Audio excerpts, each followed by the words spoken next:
what do I think is the archetypal significance of the popularity of the anti-hero in American television? Oh, well, that's easy. I mean, the anti-hero, Nietzsche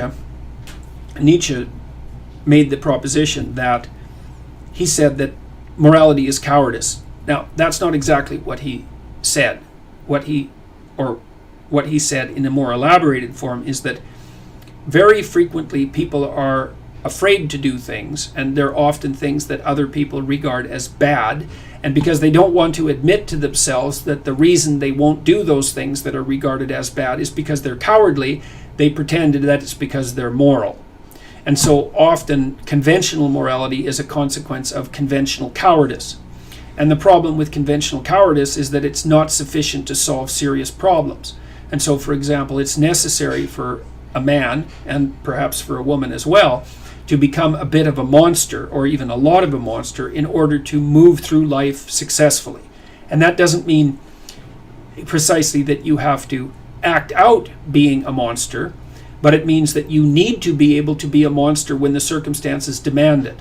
And so the reason that anti-heroes like Walter White, for example, are so popular in American culture is because the criminal Walter White was in no obvious way less moral than the conventional and cowardly Walter White. Now, you might say he went from one extreme to another, which he did. But it's also the case that in order to expand past the domains of conventional morality / cowardice from the Nietzschean perspective, it's necessary to incorporate elements of the shadow.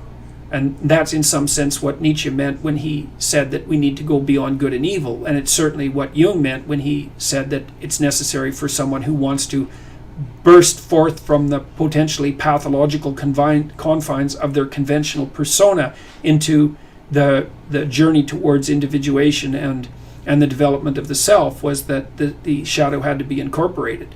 And that means often, in part, the capacity for aggression, the capacity for sexual expression, the capacity to defy convention, the capacity to take your own road. That's all predicated on the development of an inner relationship with the monster. And it's the same idea that's expressed in Harry Potter.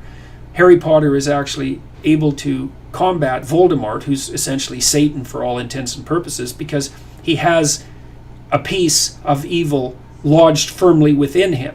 And it's also what makes him a redeeming rule breaker, right? So the anti-hero is the shadow, roughly speaking, and the shadow is the thing that the persona needs to incorporate to become the hero.